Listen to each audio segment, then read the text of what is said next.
Olá. Segundo as autoridades, a operação de guerra montada para combater o narcotráfico no Rio de Janeiro deve gerar aos bandidos um prejuízo na ordem de 100 milhões de reais. Nos 2 primeiros dias de ocupação do Complexo do Alemão, no último final de semana de novembro, a polícia apreendeu 40 toneladas de maconha e nos 2 dias seguintes de ocupação, mais 33 toneladas da droga. Essa ação deve gerar outros desdobramentos, como políticas públicas ligadas à segurança. Quem conversa conosco sobre o assunto é o senador Eduardo Azeredo, ele que é presidente da Comissão de Relações Exteriores e Defesa Nacional aqui do Senado. Senador, muito obrigada pela sua presença aqui no nosso programa. Eu começo falando justamente sobre políticas públicas. É uma ação muito positiva, marca uma mudança de paradigma no combate ao narcotráfico no Rio. Mas esse combate, sem nenhuma política pública nova associada, pode simplesmente transferir o endereço desse problema? Olha, é evidente que o risco existe. Quer dizer, quando um grupo está acuado, ele às vezes muda para outro lugar. Nós vimos pelas imagens da televisão, quando eles ficaram encurralados, saíram correndo pelo mato, pela estrada, né, os bandidos.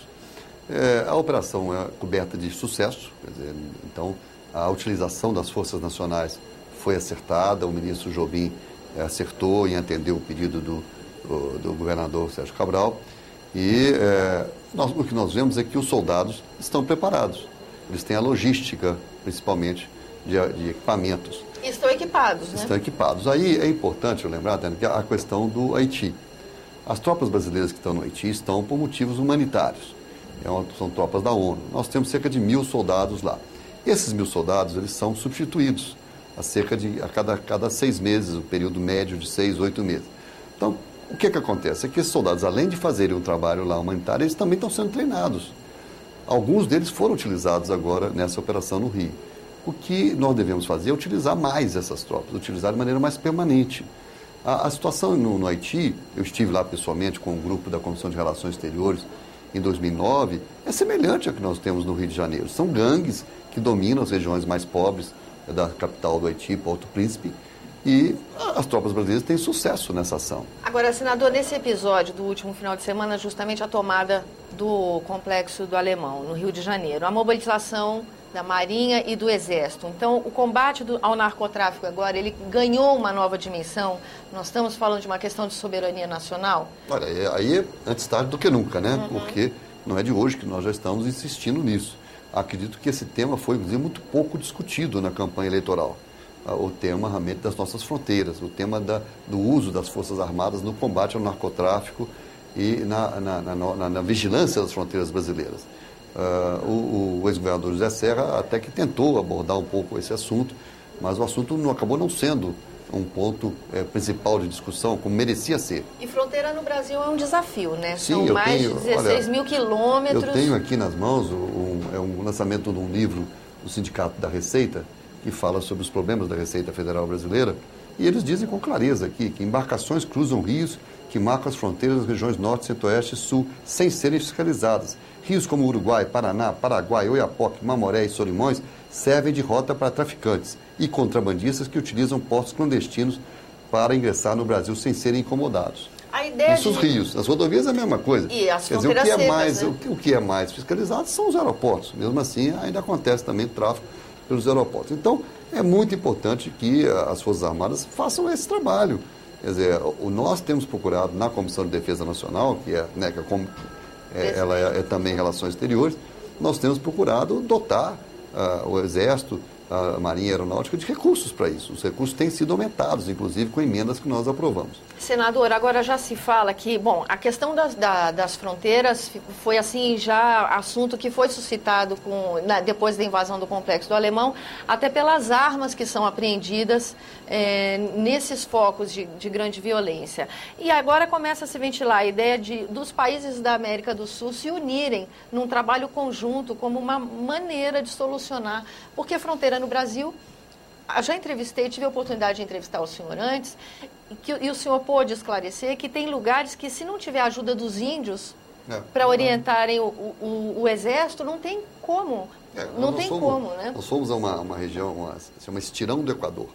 Para chegar ao Estirão do Equador, nós tínhamos que sair de Manaus chegar até Tabatinga, de Tabatinga mais 1 hora de voo até uma pista no meio do mato. Depois dessa pista, pega um barco, anda mais meia hora. Aí você chega no estrão do Equador. Tem 60 militares brasileiros lá.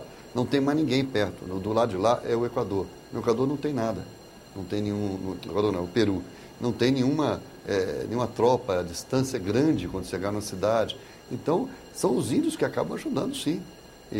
Aliás, muitos índios fazem parte dessa tropa do Exército, a tropa de selva, de fronteira. Para você ter uma ideia como é diferente a realidade na fronteira de selva, eles não usam cavalos, tem que usar realmente búfalos, por causa da umidade e da capacidade que o búfalo tem de conseguir sobreviver ali. Então, são fatos interessantes, características da selva brasileira. E uma boa parte da nossa fronteira é para o selva. Ah, mas aí os contrabandistas também têm dificuldade. É evidente que tem, mas eles se preparam. Tem muito dinheiro atrás do narcotráfico.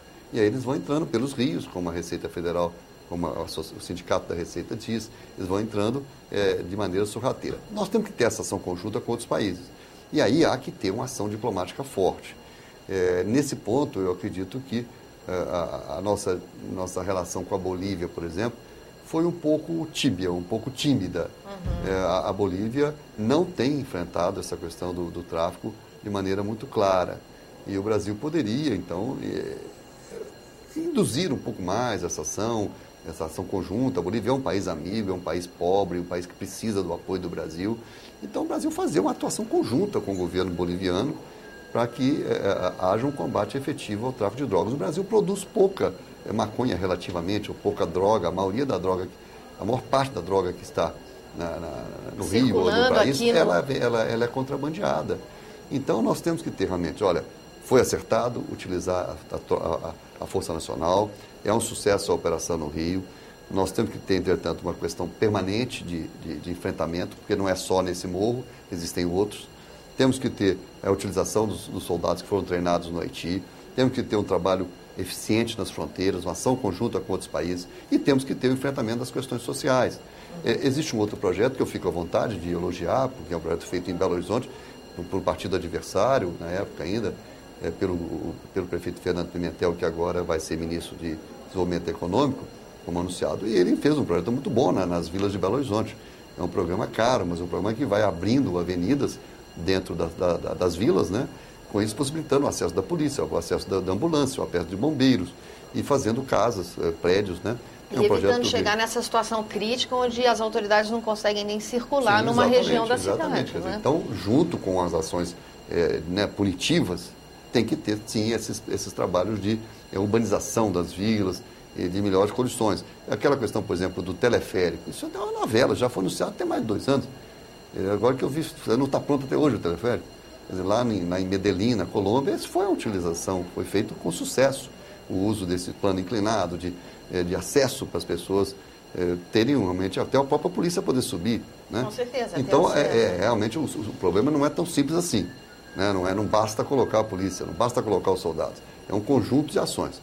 Mas, nesse momento, houve um acerto e nós da comissão entendemos que está sendo utilizada corretamente a Força Nacional e o ministro Jobim teve o discernimento e nós achamos, inclusive, que é bom para o Brasil a sua confirmação na pasta da defesa.